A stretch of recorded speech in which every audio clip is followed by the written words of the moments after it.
Hello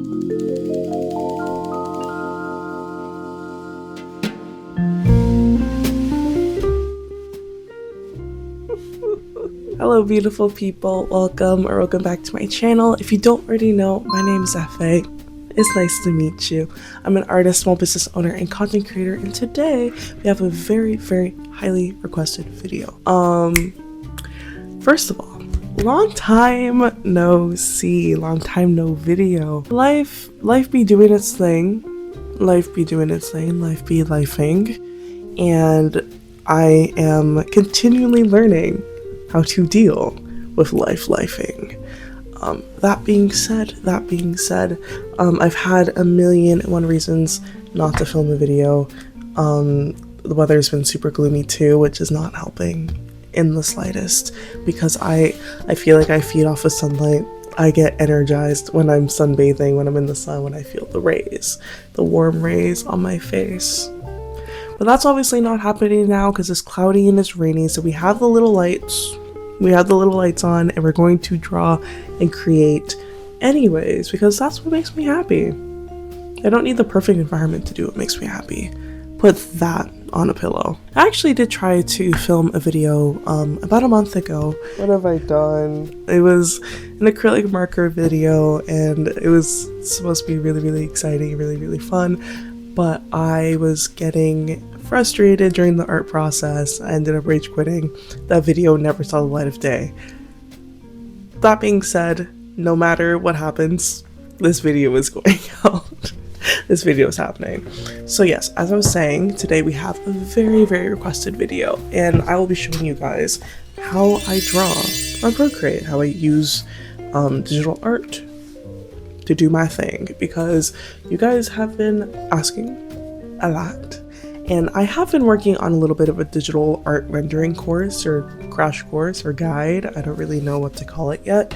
That's taking 2 eons to complete. So I thought in the meantime, we can just go over what I like to do on my iPad. Specifically, this will be very iPad and Procreate heavy focused, you know. That's just the device and the program that I use. But I'm pretty sure the techniques or just like the process can be emulated. Is that the right word? Emulated? Is emulated the right word to use here?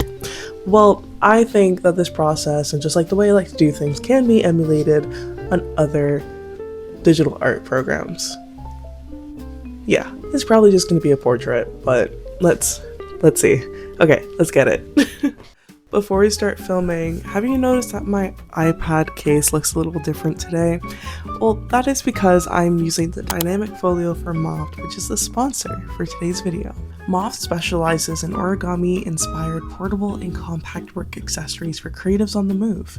This is the coolest creative station powerhouse, and let me show you guys why. I told myself that I wouldn't buy a tablet stand. I mean, call me cheap, but I genuinely did not want to invest in a good one. Well, I'm happy to say that with the dynamic folio, my case also serves as a portable and lightweight stand. With its various ergonomic positions, I'm able to collect inspiration and references, watch extra media, and draw digitally both at my desk or in my bed. I use floating theater mode for gathering references or for background noise while I draw, which then seamlessly transitions into floating creation mode for my drawing. The lifted position is also so comfortable for my neck, so no more shrimp pose induced back pain. I especially love to use the leg mount angle for drawing on my bed. Dual screen mode is great for entertainment while you draw, and portrait reading mode gives you the best angle for sifting through references. All in all, this folio has followed me into many creative days, and I'm happy to say I no longer need this DIY stand. You can check out the dynamic folio through the link in my description, and they're currently holding a Black Friday sale which gives you up to 20% off discount, so that's pretty cool. Thank you again to MOFT for graciously sponsoring this video, and let's get back to drawing. And yes, the microphone was in my hair. So today's reference is from Pinterest, and I was actually able to reach out to the artist behind this photo. Her name's Amelia, very kind. I'll add her Instagram handle somewhere here. So yes, this is the image we'll be using today for our little portrait tutorial. Let's go ahead and start drawing. I'm like, you can't see it, but I'm pointing to my iPad off screen. It's right over there. Okay, let's get started. Okay, guys, welcome to this new angle. The brushes I will be using are for my custom brush set. I will mainly be using juicy shading. If you're wondering, yes, I do regret what I named these brushes.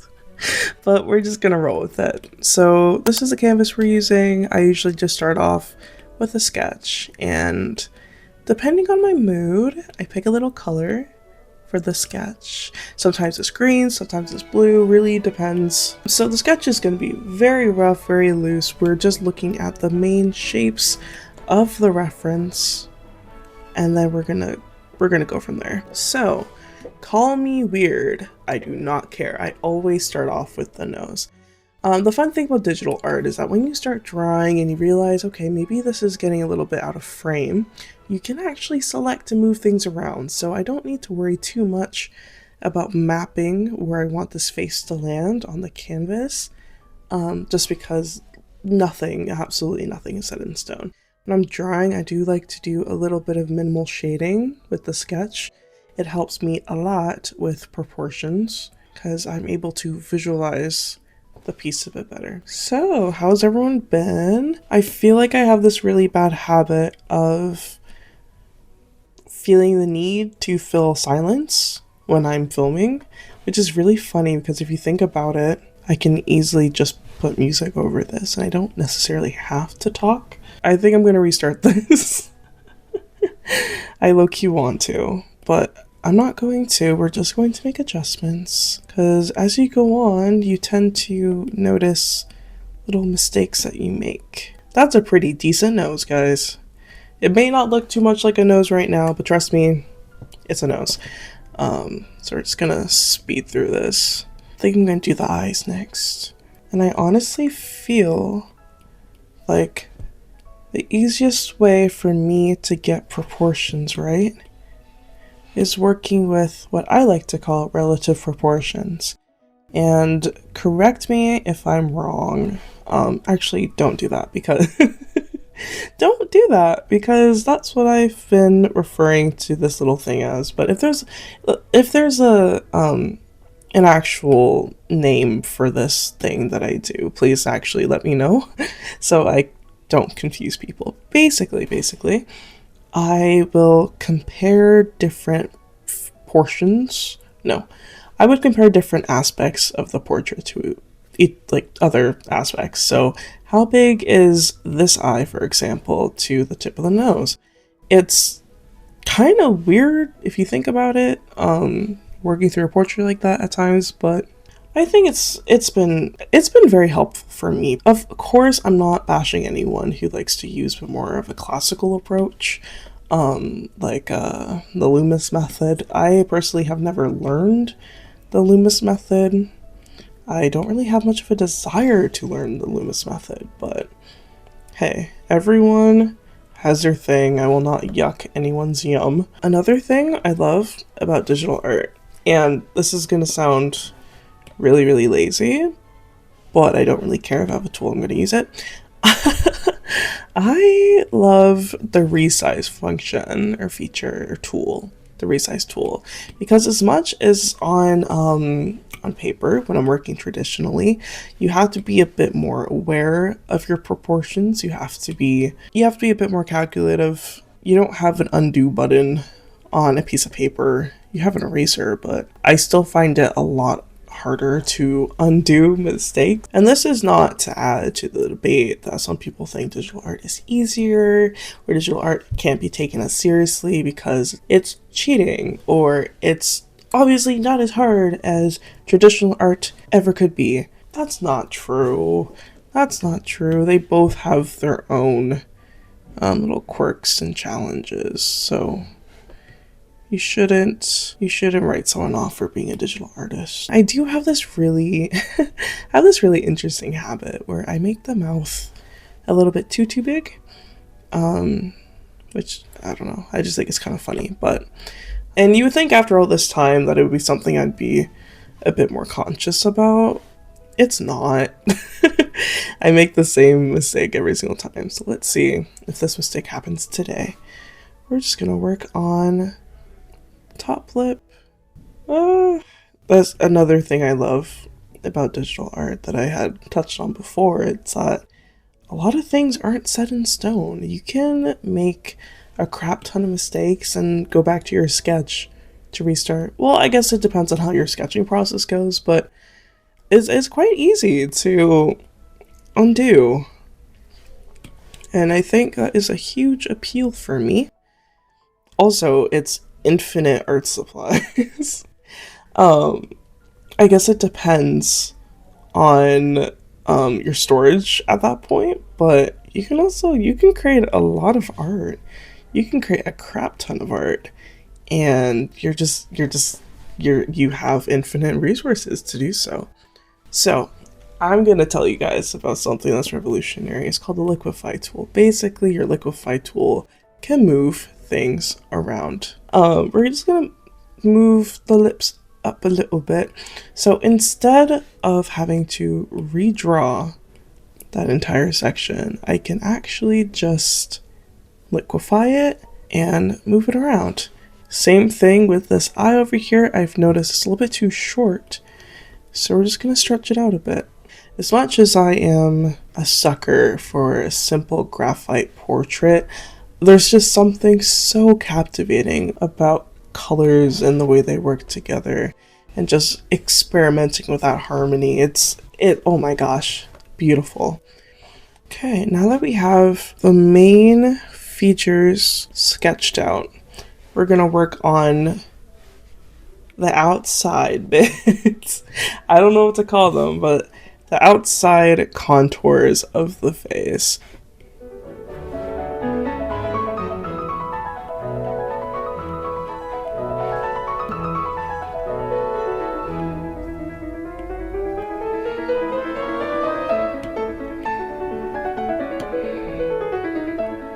Gonna keep doing what we were doing. And sometimes I do get a little bit nitpicky when it comes to the facial contours. I don't know what to call it, but like the outside parts of the face, because it can really change how someone looks. And as much as I don't care all that much about likeness in some scenarios. Did I say scenarios? Scenarios? Does it matter? Anyways, it does feel like a bit of pressure at points when it comes to drawing that part of the face, because like I said, it can change how the person looks, and it gets really scary to think that you're trying to depict someone or something and it looks nothing like them. So yes, just a little food for thought, I guess. Anywho, now that we've gotten the face done, I'm just gonna go ahead and quickly sketch in the hair and the sweater. Just adding some more shading, but let me focus. I need to focus. Okay. Now when it comes to the hair, like I said, I just don't really think about it too much. We're just gonna do basic block-ins. That's around the top of her head. Okay, that is not the top of her head, but that's okay. We're just gonna do a little magic selection and move it up. I love this. Okay, and then it comes out like that, and it comes out a little bit like that. I'm not too concerned about getting the hair completely perfect, since as long as I'm able to convey that this is hair, I'm pretty satisfied.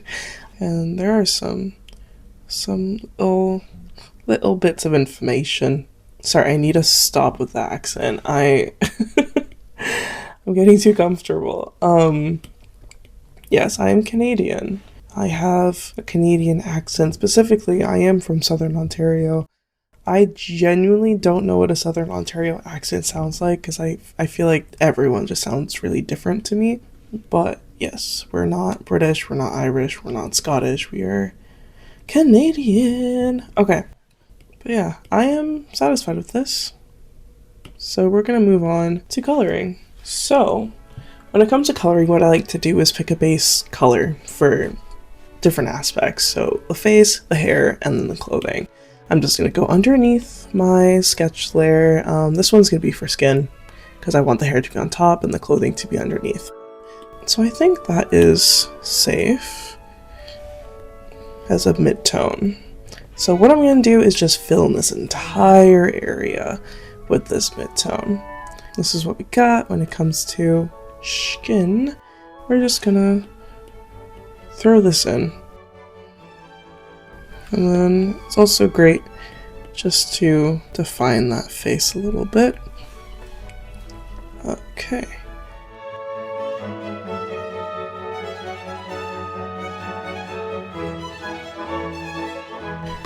Perfecto! We have our base colors now. The nostrils, the corners of the nose, and the corners of the mouth. I just do this because these are going to be the darkest areas in the face. I'm going to start off with some pink. And I already have this really pretty pink that I used for the sketch. So mostly I see this color in the lip over here. And then there is some on the upper part of the lip. There's some on the nose. And mostly on the cheek. And this cheek too. There is some on the forehead, although it's not this exact pink. I'm just going to carry it all the way up. I'm going to take some orange and do the same thing in the areas that I see some orange. You're really just experimenting here. It's really a huge push and pull when it comes to my digital art. I do like to experiment a lot. I do like to just try different things, see what works best for me, because there are so many ways you can draw digitally, which amazes me every single time, just how versatile this whole thing is. But it's quite fun to see what you can push when it comes to your image and what you can push when it comes to how you depict what you see.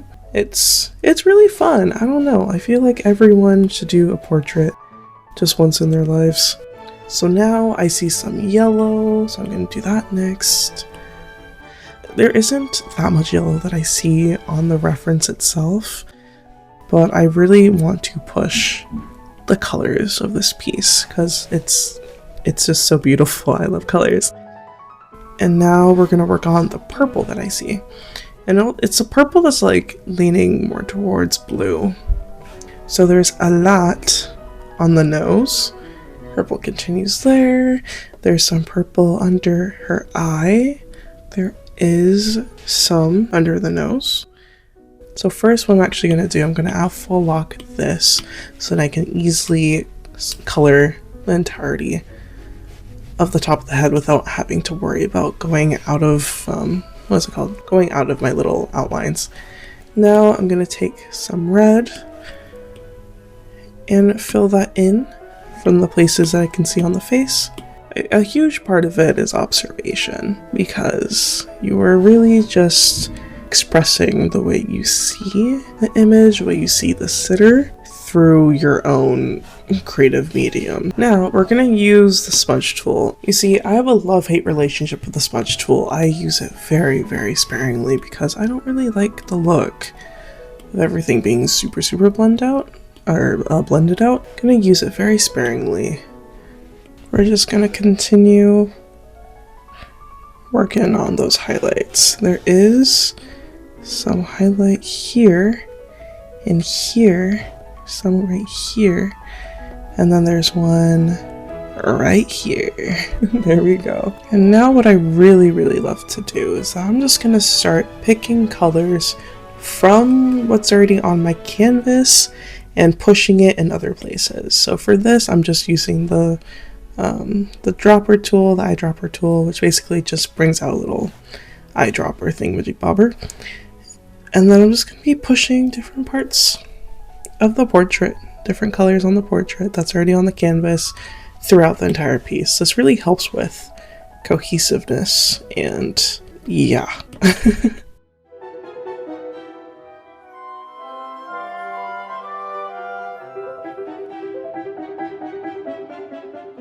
Now we're going to be working on refining, because I feel like I have a pretty good foundation when it comes to like colors being laid down.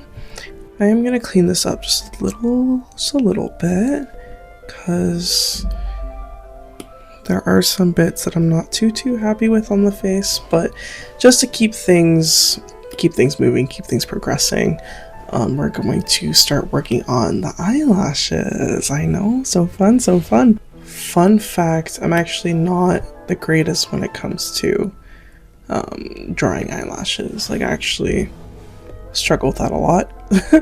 And I feel like it's gotten to a point that after drawing for a while, I conveniently forget to add lashes. Not necessarily on purpose, but I think because I already hate drawing them, my brain doesn't really have a desire to remember. I don't need to be doing all this, but it's kind of addicting. I think that's also a really big thing that, oh, that's really small. I feel like that's also a big thing that some artists struggle with, or at least the artists that I've spoken to, is that I'm not really knowing when to put a piece down and to say, okay, I'm done. I'm done. Because it can be really addicting to have a piece just always being worked on, even though maybe it is done. Maybe this is the end of that. Okay, I can't work on it forever. It's already pretty dark outside. I don't know if you guys have even noticed that. It's dark now. I am working with the light in my room, but besides that, this was not meant to be a piece that I worked on for a while. Now, looking at the piece, I still have obviously quite a bit of things to do, but I'm choosing not to do them. So we're gonna work on the hair next, and I'm not even joking, the hair is gonna be as simple as possible. So we see that there is some light bouncing right there. It's very, very simple though, because I don't want to overthink this.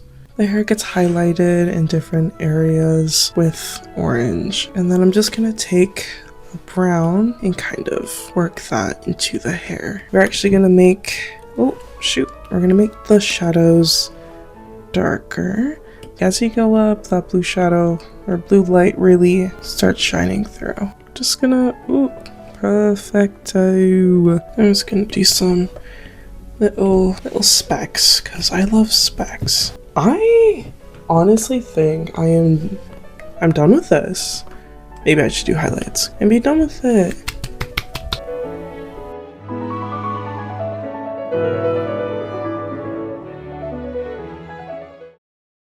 It may be very dark in my room now. My face may be 5 times greasier than what we started with, but we have a cool drawing. We have a cool drawing now.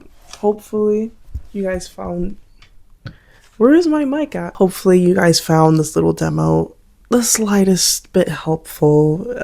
I really wanted to give you guys some insight on how I like to use Procreate to draw. I feel like my process isn't too fancy schmancy. I don't really like to overthink it too much, so definitely not anything that I wouldn't want to do on a long-term basis. Anyways, I'm yapping because I'm tired. I have a terrible headache. I've been staring at the screen for so long. But it was lovely seeing you guys again in the long form. I will see you guys hopefully next week. I'm gonna get back on my weekly posting schedule. No promises though. I hope you guys have a wonderful rest of your day, whether it be the start of your day, end of the day. I don't know when you're watching this. I don't know your time zone. But thank you once again for watching this video. It's been a fun time, and I'll see you guys in a later one. Adidas.